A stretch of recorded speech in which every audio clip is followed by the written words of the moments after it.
Well, hello and welcome to this week's Coffee Club. Myself, Robert Grieve, with me as usual, Bill Leckie. You back to your best after a week's rest and recovery? A week's rest? No, I've been on the bike every day, getting my legs going again. I've got some energy back in, and people have been very nice and kind about our trip, so thank you. Well, it's an international week. We don't have the domestic stuff this week. Rangers and Celtic got the results at the weekend. We'll shelf that for a good few days. Scotland, huge couple of games, Bill. Friday night against Croatia in the Nations League, and then Poland next week, next week. In Warsaw, a couple of big games. The Nations League's not going great, but there's still some stuff to play for right now. Well, do you know what? It looked to me at the start as if it was going to be a bit of a washout, the way we, as you know, I was more critical of them, I think, than you and other people were in the early couple of games. But we have, game by game, just got that little bit better, from the shambolic defender against Poland to the last minute disaster against Portugal away. In Croatia, we almost came away with a point, with the last minute goal disallowed, and then we got the point at home to Portugal. So I think we've got better and better. We now need to push that forward again by getting a result at home to Croatia. That would really, the last home game before we get into the World Cup in March, and it's going to be a really big night for everybody. Yeah, I watched that Portugal game from holiday. In the States, you were there. The team played better. Yeah, I think we're much better. They deserve the... Much more solid. We have been, game by game, a lot more on the front foot. Yeah. We went through that horrible negative stuff in the Euros. And I think Steve Clarke's done a wee look at himself. I wonder whether maybe some players have spoken to him about it. And we've gone a lot more front foot. We've given teams a lot more problems, and it's taken a lot of pressure off the defence. And defensively, I thought we looked much better against Portugal at Hampden. And as I say, let's take it on. Let's get a win. We were speaking to John Carver yesterday, and one of the things he was talking about was how there's still a great opportunity there. There is. The World Cup qualifiers start in March. The draw, I think, is in Zurich next month, middle of next month. Yeah. We'll find out who Scotland are going to be facing in those qualifiers, which could be huge for us, will be huge for us. But if Scotland can get a couple of wins against Croatia and Portugal next week, get a fighting chance of being second still in the group. We stay in Group A for the next Nations League, and also we'll be seeded for those World Cup qualifiers, which could be huge. Could be, and it's interesting because Steve Clarke, of course, has been asked before about, are we not maybe better in Group B where we're against teams we can, we've got a better chance of beating. And he says, no, you want to keep pushing forward. And he's quite right. You want to stay in the top league. You think so? You think that's... Well, see, I'm kind of a wee bit undecided. I kind of think we're not a top league team, and we're playing these top teams. We're taking but we're getting defeats, and we're better than that. So do you not think there is an argument to say that we would be better to be playing? There's always an argument for it. There's an argument in domestic football as well. That sometimes if you're one of these yo-yo teams, that maybe you're better in the second tier, where you're winning games and your fans are happy. But at the same time, if we want to get to tournaments and do better than we have in the last two, we need to play these teams, and we need to learn how to play against them. And I think it's taken a year, and it's taken a year and a half now almost. But we've seen in the last couple of games that we can now play against these teams. Against them. We can compete. We're not giving away the stupid goals. And more importantly, we're not scared to go over halfway and have a go at them. And I think hopefully we'll see against Croatia a team who again want to go forward when the opportunity comes. When you look at the way Scott McTominay's playing in Napoli and the excitement there is over like say young Ben Doak, you think to yourself, yeah, come on, we can go forward, and we can. There's a bit, the optimism's coming back after the terrible Euros we had, and I'm starting to get a little bit excited again about how we can play. Because the Nations League has given us a fallback previously. Yeah. We're not going to have that fallback this time. No. So there's that element of it as well. I just wonder if there's a bigger benefit to being in the second. I get that. The second level. I was always one of those that I liked the idea of us taking the France game and the England game, even though you might suffer a little bit at the time. And we did. We did. But you have to do it if you're going to get better. You have to challenge yourself. Sometimes, whatever sport you're at, if you're cycling or you're boxing or whatever it is, sometimes you've got to take a doing. Sometimes you've got to fall off the bike on a really difficult hill before you can go back on and conquer it the next time. You can't just keep in your comfort zone all the time. And we've come out of ours, and I genuinely think there's been a big learning thing going on, and I think I've got absolutely no doubt that Steve Clarke, how do I put this, had a little bit of a confidence crisis in himself at the Euros, where he kind of... It's a bad place to have it. It's a very bad place, but he's now had it at 2 Euros, which is maybe that's part of his learning thing as well. So what I'm hoping is, as we go in now to these World Cup qualifiers, however we go in, whatever seed we are, that we go in believing in ourselves again and wanting to go at teams, because we are at our best when we get the ball forward and we try and go at teams. Very much so. We're an overall ground, but that was the biggest gripe for me at the Euros, was we didn't lay a glove in Hungary, for instance, in that last game, and we came back. That was, for me, that was soul destroying, you know. But I just think you talk about pre-Euros when we played England, and I know it was the anniversary game. We played France. That was madness for me. Playing those games ahead of the Euros, it just... I think you've got to play these games. There's a time when we're a place for them, Bill, but I think it just destroyed the whole momentum we had. There used to be in the old days, I always talk about the old days, because you're a boy and I'm not. If you watch the likes of Brazil, for instance, when they were preparing for a World Cup, they would take on club sides and beat them 22-0 to get everybody scoring goals and feeling great about themselves. I think we needed to play better teams to make us understand what it took. Yeah, there was there's a balance there. We played Gibraltar before the Euros, and that was the worst game of the lot for me. It was the worst game because we weren't going to play against a team that was going to sit in, and we didn't play particularly well. And it just, for me, there was better opposition out there for us to play at our level, a proper competitive game to play against. I mean, England came to Hampden and ran amok. They were brilliant that night. Yeah, they were terrific. And France was France. You know, I just thought it was. I think if Scotland qualify, put it this way: if Scotland qualify for the next World Cup, that will not happen again. Okay. If we pre-tournament, if we get there, and I know it's a big if, I think there'll be a completely different way of thinking about how we prepare for that. Yeah, but what I would say is, by that time we'll have played all these teams, you know, and we'll have gone through these experiences. Yeah. Whereas in the run up to the previous Euros, all we were thinking about is, can we get ourselves into Euros? So we played Israel about once a month for about 3 years, and it was Slovakia and Slovenia. It was that level of team who we realised we could beat, but when we got to the finals we couldn't take ourselves up. This time they tried something different, and I think had Steve had a different mentality when we got to the finals, I think we'd have done a lot better, but we didn't. And I think lessons are being learned, and I think we're starting to move forward again. So do you think the manager has, and we've spoken about Steve Clarke at length on here, at various points, do you think he lost his mojo post Euros, and do you think he's got it back? I saw a different Steve Clarke when we were in Zagreb. He was back to being, I mean, this is just in our little bubble with the media, right? But he was back to being communicative Steve Clarke again. Really? Yeah. At the level we get, at the best level we get of communicative Steve Clarke, he's never going to be Coco the Clown. You know, he's never going to be Ron Atkinson, right? He's never going to come out and give you ding, zing, you know, jokes all the time. But he was back to discussing football with you again, rather than shutting things down. And I saw a real difference in him. Post-match, when we lost, he came out and he was very positive, and he was, you know, and I'm thinking, right, I don't know whether the pressure of the tournaments themselves changed his attitude. He's never going to be somebody who lets you in on these kind of things. But he definitely handled it wrong, and he handled the aftermath of the Euros wrong.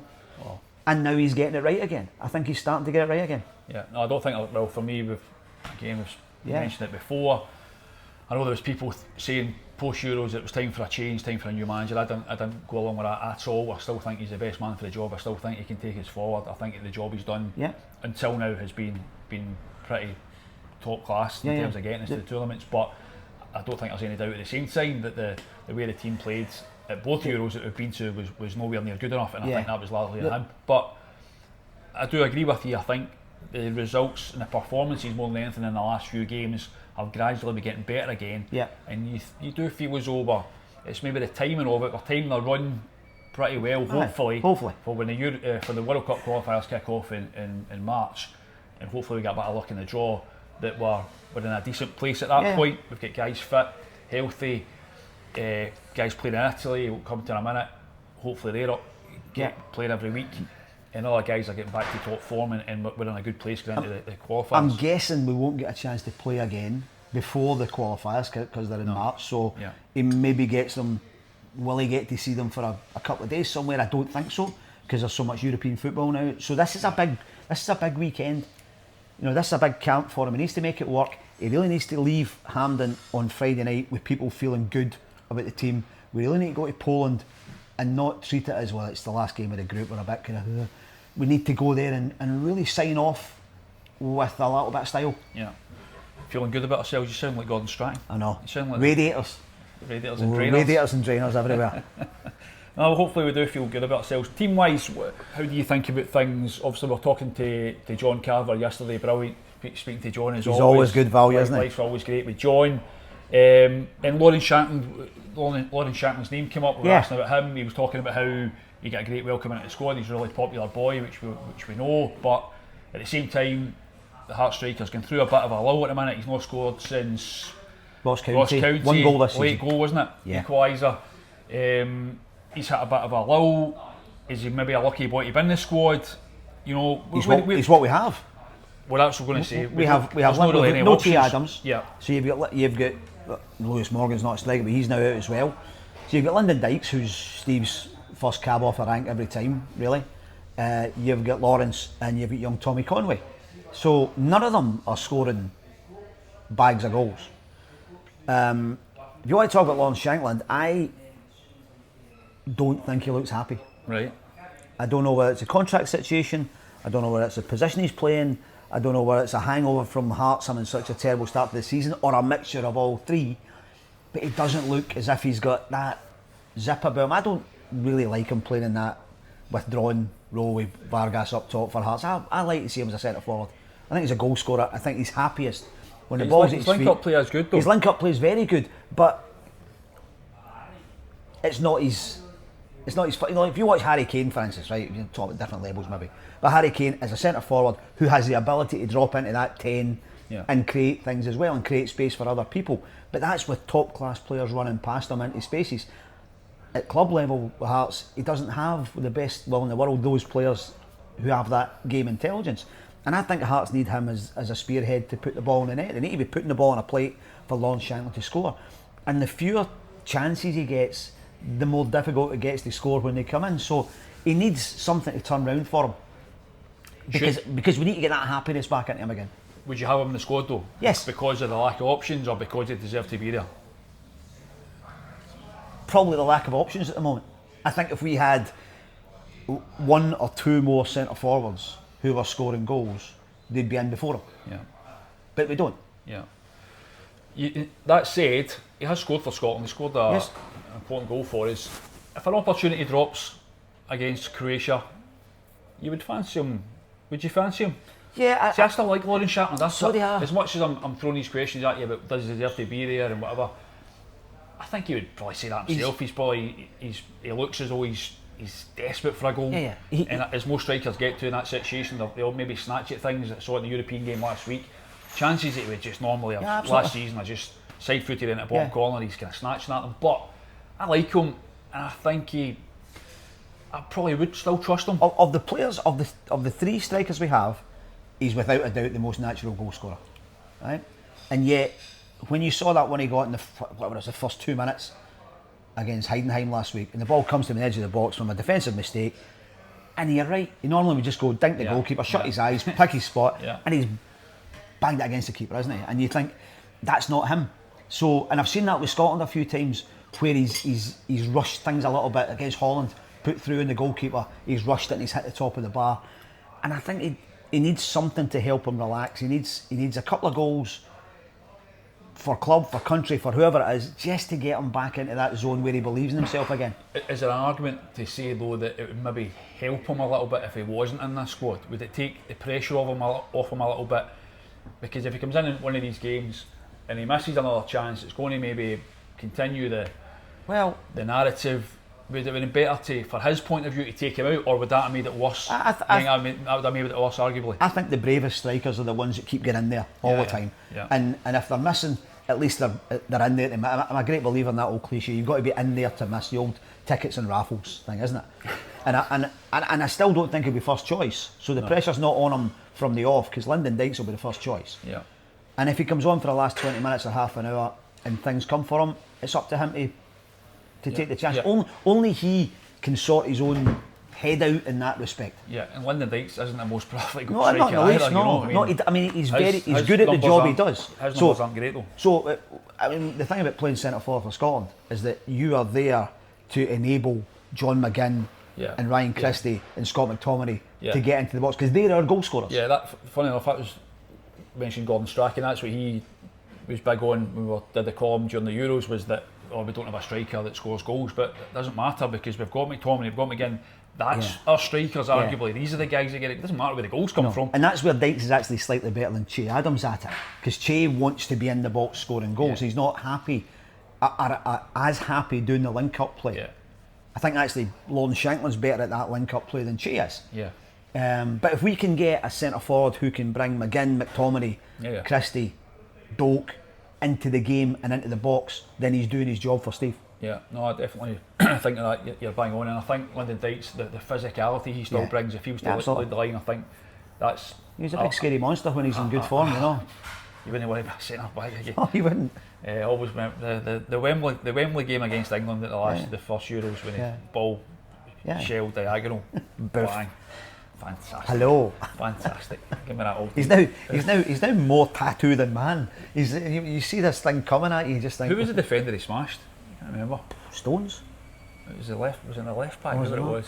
It was the first minute of the game, wasn't it? Game, man. Brilliant. And we ended up with a chance out of it for Stephen O'Donnell. I love that. There anyway, you go. That's just kind of my idea of football these days. But no, there's decisions there to be made. One thing I was going to ask you about was Andy Robertson. Yes. Andy Robertson's in 78 caps, which, wow, phenomenal amount of caps. Another two get some equal with Darren Fletcher. Would be third on the list. Which would be 80, third on the list. Wow. I mean, it's for a boy, we all know his story. He's probably, I know he's fed up talking about it. Yeah. The whole kind of rise to riches thing. Yeah. But it's a great story, isn't it? It's a great story, and you know, if you look at the number of caps players have around the world now, we play a lot more international football, so it isn't as difficult to get 80 caps as it was 50 years ago. Yeah. You know, Kenny Dalglish gets 102 caps, and it took him what are you looking at, 17 years or something. 15 years it must be. Sort of 1970 to 86, 87. So there are more games now. There's 10, 11 internationals this season. However, to be consistent in that, he's been captain for the most games in Scottish history. Is that right? I think so, yeah. Wow. And he's gone ahead of people like Craig Gordon, Alec McLeish, Willie Miller, Paul McStay, Tommy Boyd. You know, so he's had a fantastic career. I think he's at a very interesting place in his career at club level, because early 30s now, isn't he? He's 30. He was 30 in March. Now, he was for 6 or 7 years the absolutely first man in the team sheet. Him on one side, Alexander Arnold on the other side, and they were the most productive full-back pairing, I think, in English football for 3-4 seasons. Now he's in and out of the team with the boy Kostas Tsimikas. He's not just as secure in his place, and it is a very interesting time in his career for him to see where he goes. I'd love to see where he's going to be this time next year, whether it's still Liverpool. You don't think it'll be Liverpool? No, I'm not saying that. I don't actually know. Liverpool have got three big things to deal with. They've got Alexander Arnold, Van Dijk and Salah, which are much bigger issues. Yeah. I'm wondering whether at some point with a new manager in, there might be a change in one or two. He might want to shake things up, and whether Andy might be one of the ones that moves. I don't know. I mean, he's been phenomenal for Liverpool. Yeah. But there'll come a point where they'll say maybe we need a 23-year-old in there. Yeah. There's this argument that he's not as good for Scotland as he is for Liverpool. Unfair? I think different things are demanded of him. I think in a Liverpool team he'd be a manager's dream, because in a team full of Salahs and Van Dijks and, you know, these real top drawer players, he fits in the way Liverpool teams have always had. Liverpool teams have always had a Jimmy Case or a Phil Neal or a Gary Gillespie or whoever, who's not a superstar, who are irreplaceable in the team. Whereas when he comes to Scotland, he's the left back, he's the captain, he's from Liverpool, he's expected to be a superstar, and I'm not sure that sits comfortably on him. And I think sometimes it can be a bit much for him, and I wish sometimes he would just play the same game he plays for Liverpool. Now, he's also been asked to play as a wing back a lot for Scotland, which is a different game again for him. He's very good going forward. I'm not sure it suits him to be up and down in that system, but that's another thing. But I think there's a lot asked of him at Scotland level that maybe doesn't sit comfortably on his shoulders. Interesting. It's just when you think about it though, 80 caps. Ah, brilliant. Absolutely brilliant. He's going to get 100 caps for Scotland. I would really hope so. I mean, I always wondered whether anybody... Andy Robertson could end up being the most capped Scotland player. Yeah. Think about it that way. I'm saying that almost not thinking about it, but he almost certainly will, won't he? If he's 80 caps now, he's 30 years of age. 80 caps, he's got 2 seasons would give you another 20 caps if he stays fit and in the team. Wow. So 100 caps. So Kenny got 102 caps. 102 is the record. And I never thought that's incredible when you think about it. Somebody would go past Kenny, because you look at Kenny Dalglish, like 100 caps for Scotland. That's unbelievable. But you see it happens now. You've got guys. Yeah. I'm not thinking if you look at this achievement, but look at the Croatia team we're playing, right? Because that team's grown up together. Yeah. I think there's 7 in that squad who have over 100 caps. Yeah. Modric is about 355. A million caps. You know, Ronaldo for Portugal's now 212 or whatever it is. It's madness, the number of caps. But so it is easier to get more caps, but to show the consistency that Andy has through, and also took him through some really bad periods with Scotland. There are other players in past Scotland regimes who by now would have binned it, and Andy's always there, and he's always positive, and he's always coming out, he always talks to us, and he's, you know, he is as forthcoming as he wants to be, but you never see him any different. Yeah. You know? Yeah, I think there was a period where you could clearly tell he was getting a bit annoyed about the whole Queen's Park thing. Absolutely. And it kind of oozed out of him whenever it was mentioned, which is maybe understandable, but it's a great story. It's just an incredible story. I think that story peaked the night they won the Champions League, and you could say, there's a boy who went to Queen's Park and was unemployed, and he's now just won the Champions League. Yeah, that was that tweet he put out, isn't it? Yeah. It's rubbish being skint when you're young or whatever. Absolutely. It is, but he's now whatever he is, but fantastic. But no, 80 caps. Yeah. 80 more than you and I. What would you give him for one? One cap? Oh, anything. You would swap to play once. Well, actually, we both support the same team. To play once for St Mirren I would have swapped anything for. To play for Scotland, I mean, anybody you look back at some players' careers, he was an alright player, then you realise that he played once for Scotland, and you just think, wow, that's a thing. Yeah. That's a thing. You think it's got the same allure for younger people now, younger players coming through to play for the country? I don't know, when we were, I'm obviously younger than you, obviously. But do you think it does have the same? I went to Scotland games as a fan, with my old man. I think club football is now the pinnacle. Champions League football. That's what I mean. Do you think it's got the same? Because we talk about international. It's a generational thing, isn't it? We talk about international week. A lot of people, it's international week. Yeah. There's a kind of come down from the Champions League, even the title race in England, and everyone's so up about that, and they go international week. And I know that kind of changes depending on the importance of the games that the internationals are playing, but there's maybe a probably growing feeling of that. I wonder if playing for Scotland or not just Scotland, but any international team, for me it'd have been.